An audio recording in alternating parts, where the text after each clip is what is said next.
Hello, and much love to you. You have tuned into another episode of Mental Health, the New Wealth. I am your host, Nikita Nicole, the Illuminist, and I am so glad that you decided to join us on another episode today. I have been doing my best to maintain balance in my everyday life so that I can live optimally. Considering that this is the only life that I have in this space, in this moment on this earth, today we're going to talk about a topic that affects us all. I know I have definitely been affected by this topic several times in my life. When dealing with this topic, there are 3 million U.S. cases per year, equaling in 3.8% of the U.S. population. A year after the start of the pandemic, we have come up to 14.8 million U.S. cases of adults ages 18 and older, equaling to 6.8% of the U.S. population. Now, these numbers were collected by the National Institute of Mental Health, and these were reported cases, meaning people that went to go seek help. So just imagine those who did not, sought treatment. So today we're going to discuss the topic of depression. Now, I must say, in doing the research, this is a very complicated and dense topic. However, it is definitely worth delving into to discover the different areas and facets of depression that we experience on a regular, everyday basis, the different levels of depression, and things that we can do to work through, if not gain major control over this mental disorder. This information will be very helpful for you currently and moving on to make sure that you have some tools mentally, spiritually, and physically to work through this common mental difficulty. So sit back, relax, and let's get into this episode. Before we get into this episode, let me say that I am not a licensed mental health professional nor doctor, although I will host licensed professionals as guests from time to time. The mental health difficulties discussed on this podcast will come from extensive research, life experiences of myself and others, and are not to be taken as diagnosis, prescription, or cure to any health mental difficulties or disorders. If you are experiencing deep mental health difficulties of any kind and have lasted for any duration of time, please contact your local mental health professional for assistance with treatment. If you or someone you know is suffering with mental distress or thoughts of suicide, you are not alone. Please call the toll-free National Suicide Prevention Hotline, open 24/7 at 1-800-273-8255.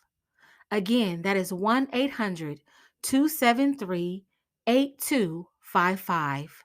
Now let's get into the episode.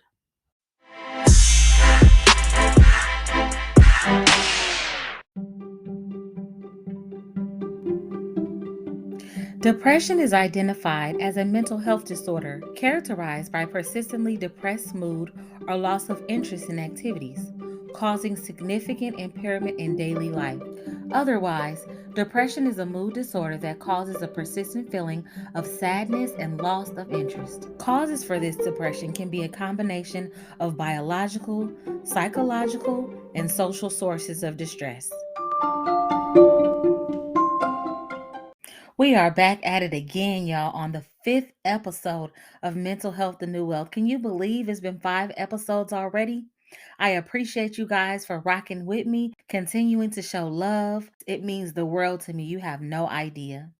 Doing this podcast helps me to work through some of my mental health difficulties and show up for myself better every day and help me to use what I'm working through to help the collective. The topic of depression that we're talking about today is a major topic. I have been affected by depression on and off all throughout my life. And a lot of times I didn't know that I was going through depression until it lasted for a certain amount of time and I was no longer my regular everyday self. I started to notice some of those changes and then looked into it.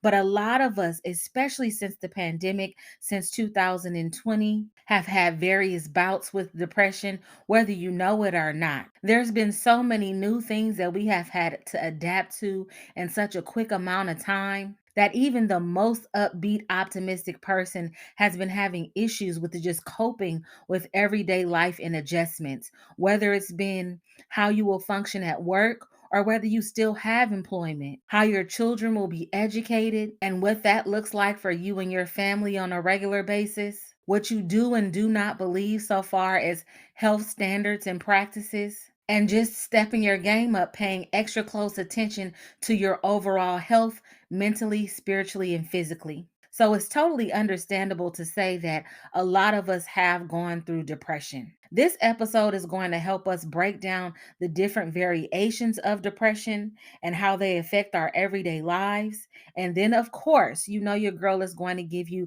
some solutions that you guys can work through, some solutions that will help you gain and maintain balance for better living. Depression is something that affects our everyday lives so far as our moods and behaviors, our different daily patterns, and it can be subtle or it can be very drastic. So you have to pay attention to some of these to make sure that you are understanding how you fare on the side of these different variations of depression.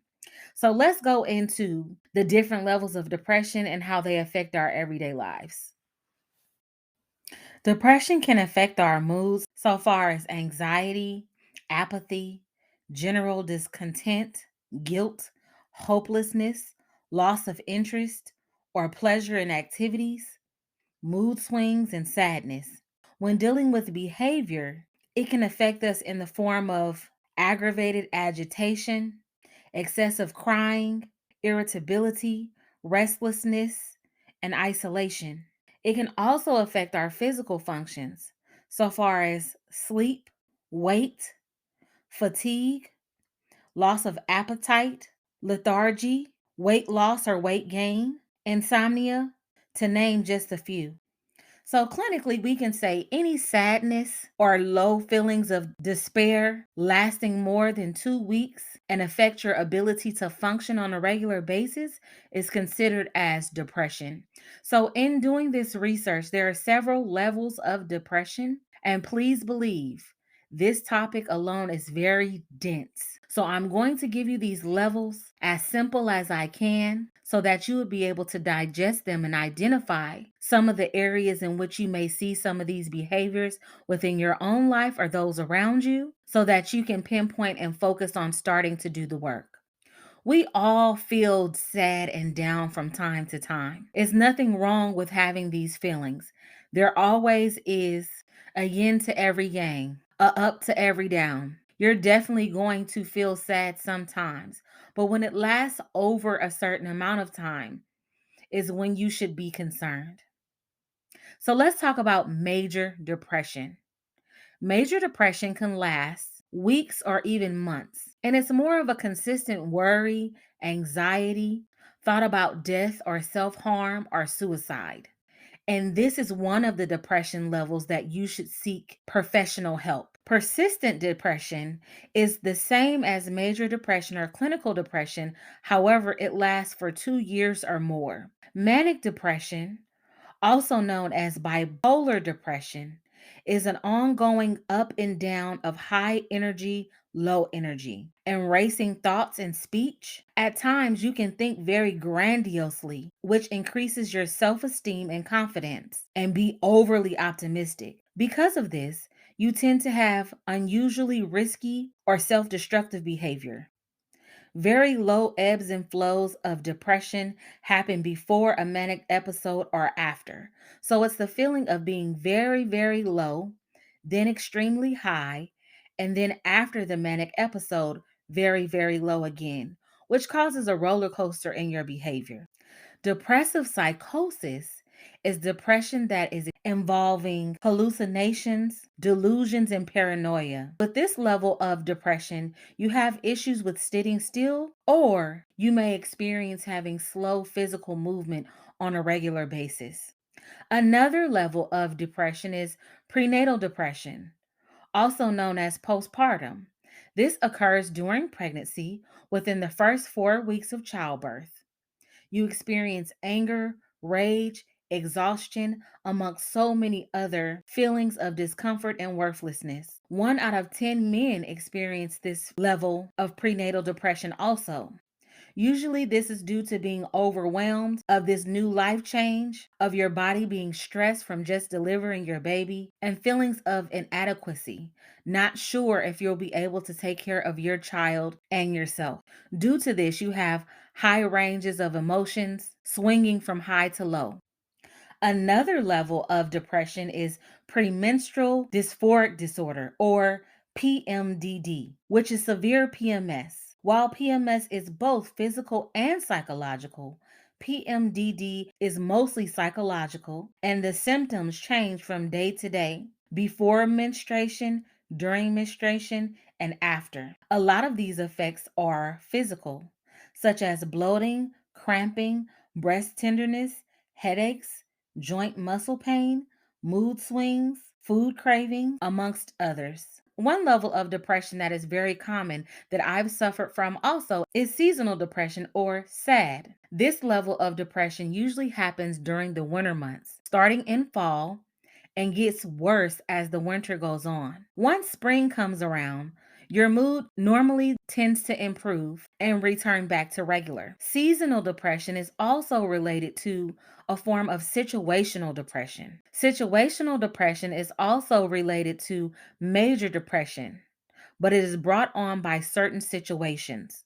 These situations can include a death of a loved one when you're grieving, illness or life threatening event, divorce or child custody issues, emotional and physical abuse in relationships, unemployment or major financial difficulties, facing extensive legal troubles, as well as any other thing that you experience major trauma or shock from. The depression normally sets in 3 months after the event. So this was very interesting when I looked into this because it helped me to understand how people grieve. We definitely will talk about in one of the episodes the levels of grieving. However, a lot of times when people pass away or major things happen, the person is not affected directly immediately. It seems as though it takes quite some time before the person is able to digest what actually happened or what has happened, so then they can start the process of processing. During this process, they normally experience depression. Another level of depression is atypical depression. This depression is standard depression, but goes away when a positive event happens. So, just say, for instance, you have been going through depression for quite some time. A baby is born, or something great happens in your life. Now, this temporary phase can last for a couple of days or about a month, depending on the severity of the positive event that happened. But normally, after the chemical levels of the excitement level out, you normally return back to depression if you are suffering from clinical depression. So let me repeat these levels of depression again. We talked about 9. There are other levels of depression, but for the sake of the length of this podcast, I wanted to make it something that you would be able to digest and understand. I definitely encourage you to do more research on these different levels of depression if you feel that you or anyone that you know is suffering from this and may need treatment. We briefly talked about major depression, persistent depression, manic depression or bipolar disorder depression, depressive psychosis, prenatal depression, premenstrual dysphoric depression or PMDD related to PMS, seasonal depression or SAD, situational depression, and atypical depression.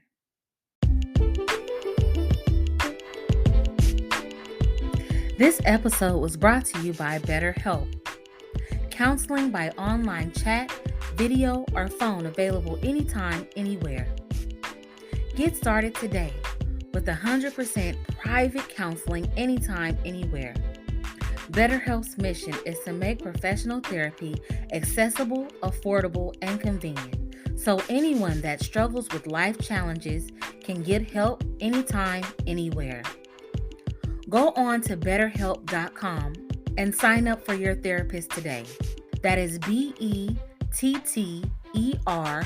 HELP.com, or send an email to contact@betterhelp.com and get the help that you deserve.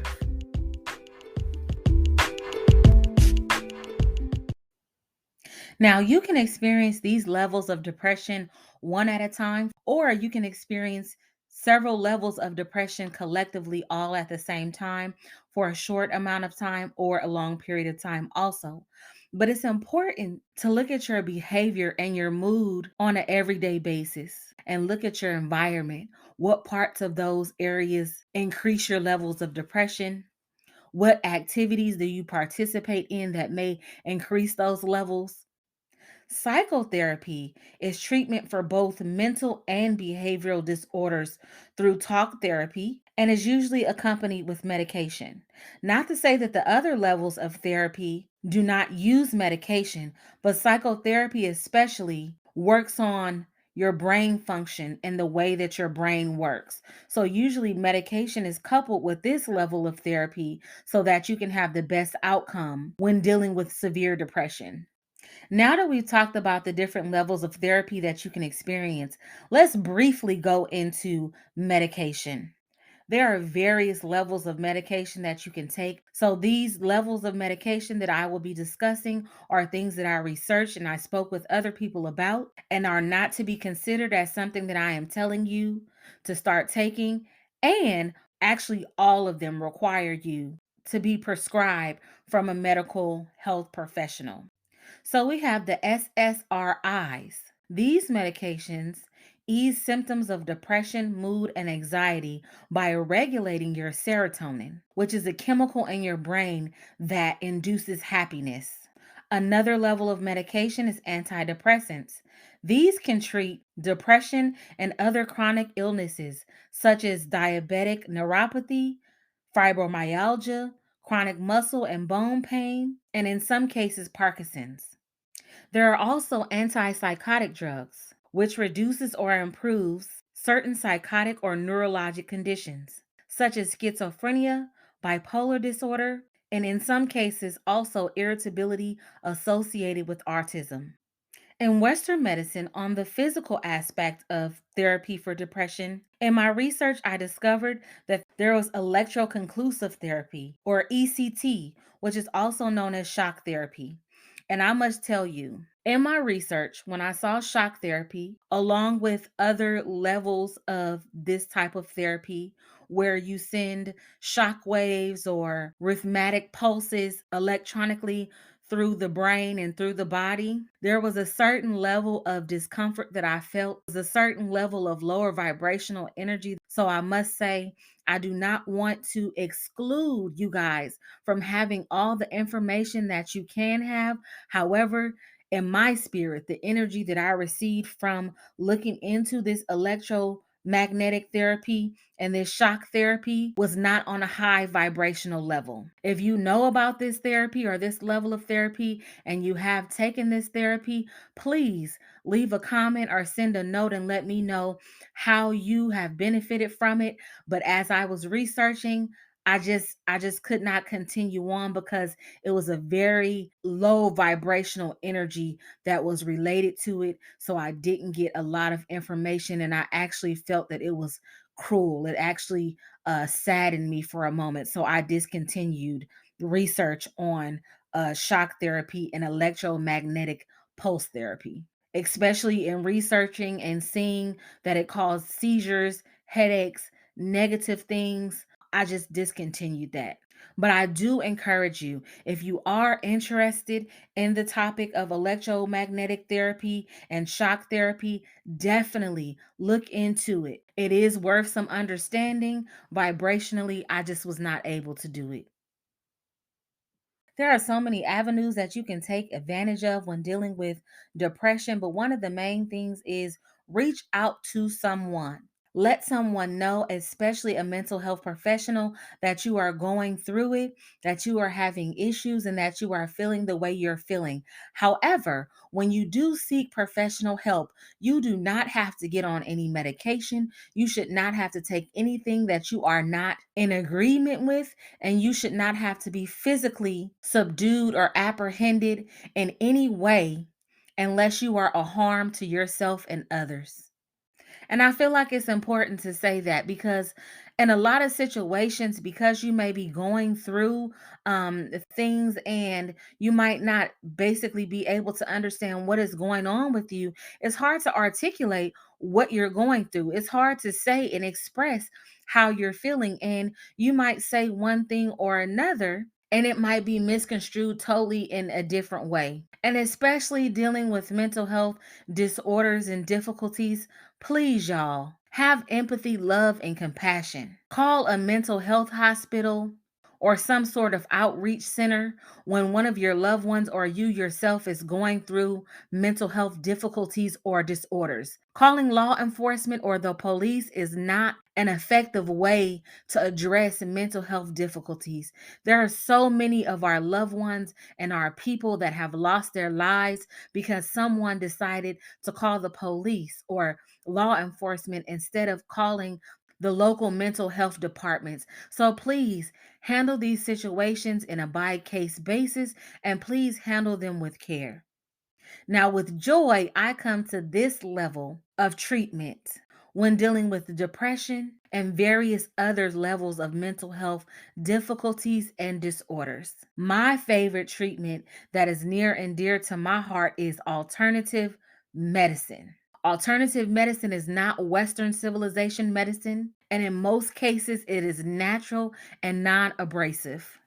However, when dealing with alternative medicine, it is important that you decide what route that you want to take because although a lot of alternative medicine and options are natural, it normally does not coincide with Western medication or Western civilization forms of treatment. So you have to basically do one or the other. But if I would have to choose, I will pick alternative medicine any day of the week, anytime, any situation. And most often, it is in the best balance and rhythm of who we naturally are as human beings. It is not under the guise of doctors that have gone to school and practiced medicine. And that's why they say that doctors practice medicine because they're testing this on you and testing that on that and seeing and basically you're a science project. So alternative medicine is tried and true, although you do have to test and see which things work best for you. The side effects and the long-term effects are a lot healthier and less detrimental to your body in the long run. So let's talk about some alternative medicine options for depression. So if y'all don't know, let me just let y'all in on a little secret. I'm a little bruja a little bit. I be mixing in the kitchen. Like I'm always making potions. I call it potions because I'm always mixing up concoctions, whether it is to put on my body after a shower, whether it is what I'm drinking, making teas. I always put natural herbs and things in everything that I cook. So this is a part of my life and it is who I am. Once you start to practice alternative medicine, it just becomes a part of who you are. So I encourage you to pick up alternative medicine, pick up different books, pick up education that can help you discover different ways that alternative medicine can help you live optimally. So let's talk about some of the herbs that can assist you with depression, okay? I will speak on these herbs, and it is your job to look up these herbs. Only you know your medical condition and what your body can and cannot take. But also, another one of the positive things about alternative medicines is they usually help some of those negative conditions like diabetes or high blood pressure. Normally, these help those conditions and don't work against them like regular Western medicine. So, some of the herbs that you can take that can help you, and some of these can be taken in tea form or capsule form, whatever you feel comfortable with, is John's wort, which is an herb, saffron, rhodelia, ashwagandha, maca root, rosemary, Sammy, and I won't even try to pronounce the actual spelling of the actual word, but the breakdown, or you can look at in the health food store, it is called SAME, SAM-E. Also look into amino acids, vitamin D, ginkgo biloba. Say that 3 times. Ginkgo biloba, ginkgo biloba. I can't do it. And creatine.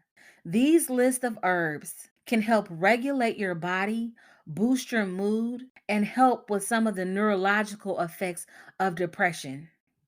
Also, another herb that may be able to help is hemp, marijuana, CBD. All of these things are pretty much derived from the same plant. However, there are different levels of the plant.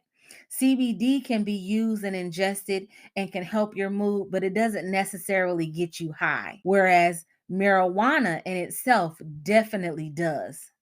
In my dibbling and dabbling back and forth over my course of life, I have experienced being a California Bay Area native that when I was partaking in marijuana, I preferred sativa blends. Sativa blends was more like a head high feeling, meaning when I took sativa, I would want to write, I would want to paint, I would want to do creative things, I would want to get out and walk versus me having an indica. I felt very heavy, very lethargic, very sleepy. So if you suffer from anxiety, indica is maybe something that you might want to check out. But for depression, I feel personally that sativa would be better for that condition. However, I was in California where it was legal and you got a card to consume marijuana. I am now in Georgia, and your ass will be in jail for a doobie. Just know that it's real. When I moved out here, it was like, it's not even worth it. Like, I'm not even going to play with my life. There has been legislation out here that has changed some of the rules, but unfortunately, marijuana is only legal in the city of Atlanta, not even in the whole state of Georgia, just in the city of Atlanta. So to me, that sounds like a setup.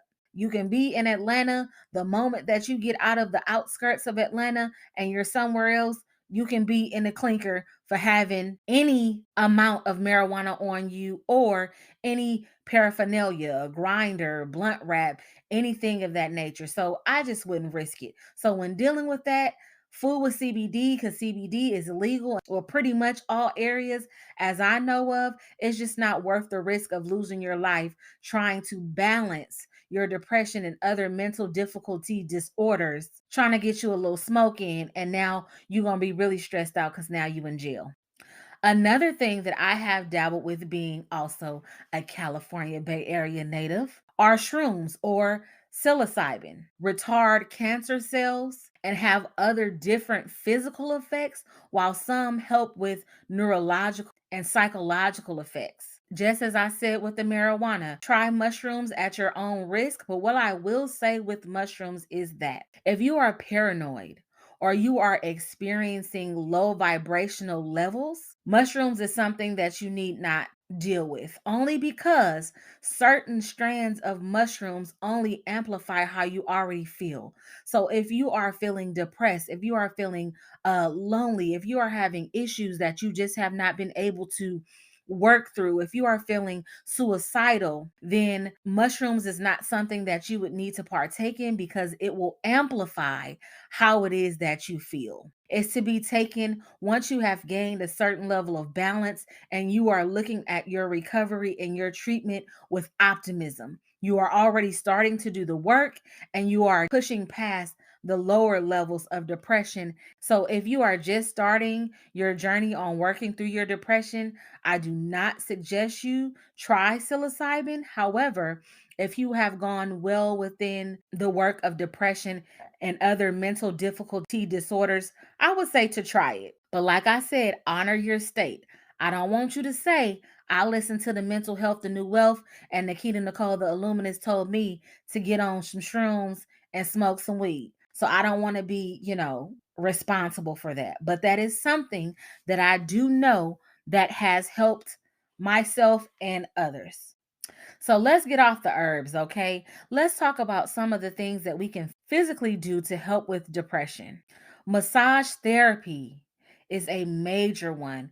Get you a little rub down. You know what I'm saying? I'm not saying get you a happy ending and all that, but get you a rub down. Get you a rub down. It'll calm down your anxiety, it'll calm down your paranoia and other emotions that come along with depression.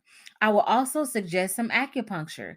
Acupuncture is an ancient alternative practice that can be used to help balance you, and it can also not only help balance the depression and the neurological effects of depression, it can also help you change the way that you think about certain things. It can help you with overeating, it can help your sleep. It can help you with so many other various things. Acupuncture is definitely something that you should look into. Also, you need to have a regular exercise routine. I think that I have spoke on exercise in every episode thus far because it is so important. Now, I'm not saying that you got to do Shanti or P90X and all of that. I'm not saying to kill yourself. But what I'm saying is you do need something to stimulate and get out any negative energy that you may have and stimulate your endorphins so that you can have a better outlook on each day. And it's also a proven fact when you feel better, you do better. And a lot of times, when you are able to move around, when you are able to sweat, when you are able to get your body and your agility up, then you are able to feel a lot better on a regular, everyday basis. No matter how you get your exercise, whether you're a jogger, whether you're a swimmer, whether you just like walking, whether you like a great sexual experience to get that heart rate up, whatever it is, get your exercise in. But definitely be careful with that sexual situation. Be careful with that because with depression, you can use that as treatment and it can become an addiction. But the bottom line is everything in balance and moderation can definitely help you live your life optimally. It's also important for you to develop a routine. If you know that every day you wake up at a certain hour, you eat your breakfast, you go to work, you come back, you do different things. Once you know that you have a routine, then you would have less anxiety because you know what to expect out of your day.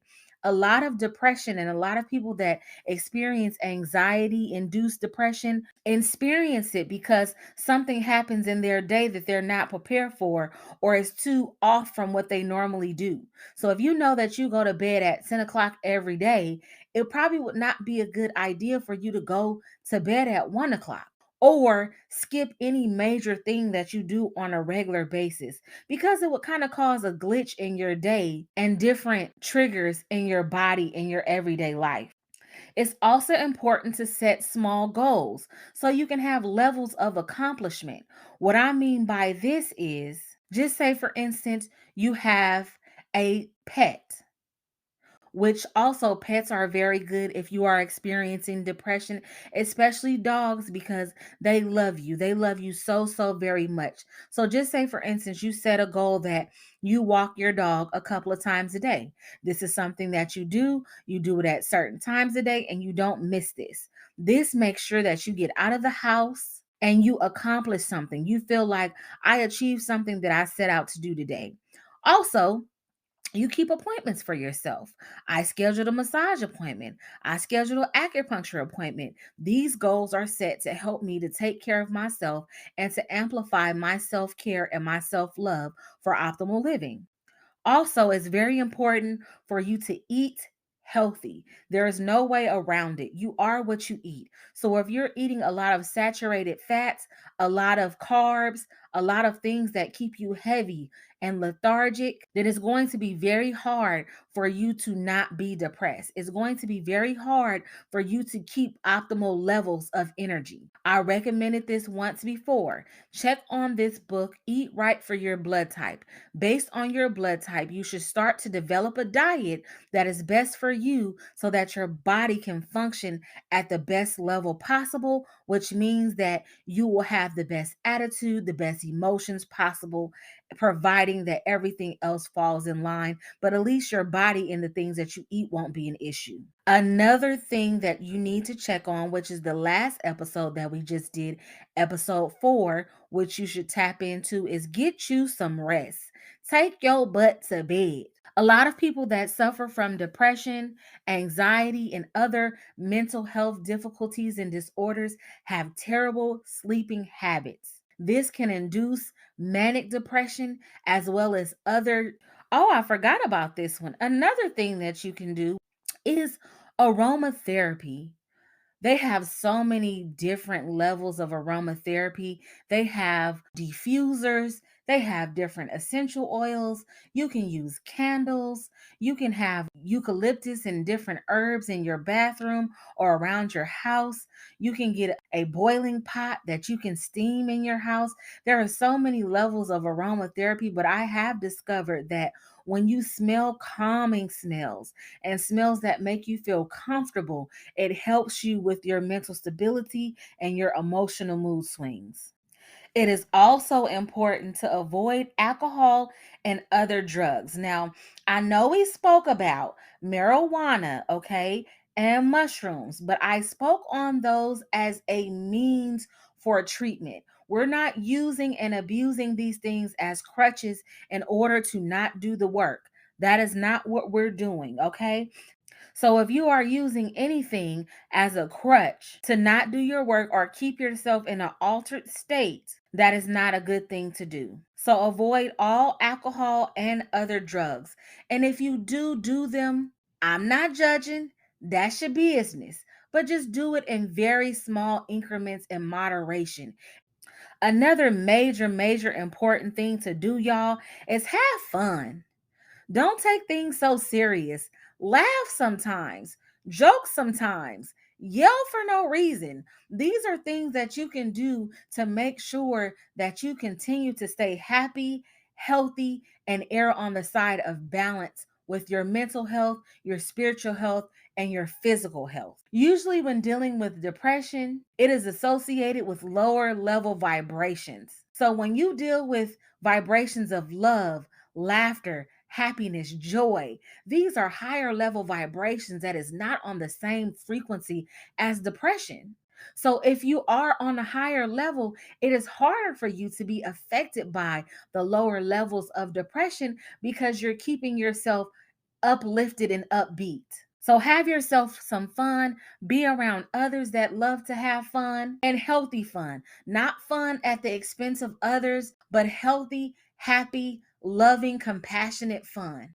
And try to laugh and smile as many times a day as you can. It is clinically proven to change your mood and improve your life in a dramatic way.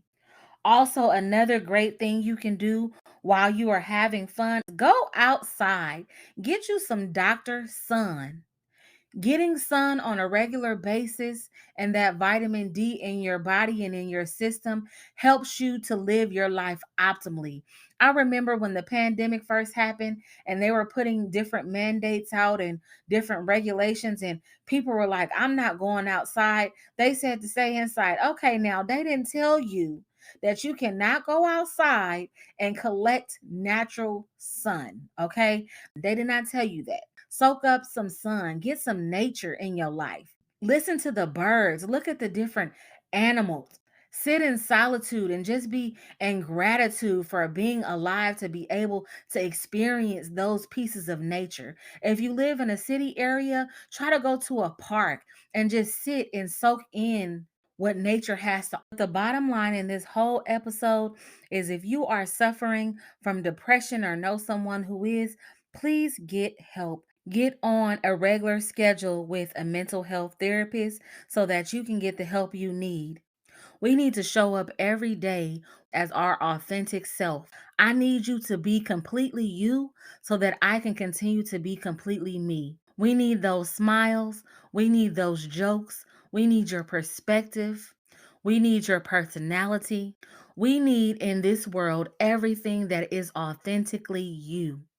And I know it is hard because we all go through changes, we all are growing. and changing and maneuvering and learning and unlearning to relearn on a regular basis. But it is important that you are the best you that you can be, so that you can be the best you that you can be for me, and vice versa. Thank you so much for listening to this episode. I know this was a very dense topic. I hope you don't feel like this episode was rushed. I tried to give you the most that I could about such a dense topic. I am in this effort with you as I also go through my different levels of depression, and we can do this. As we do the work, always remember your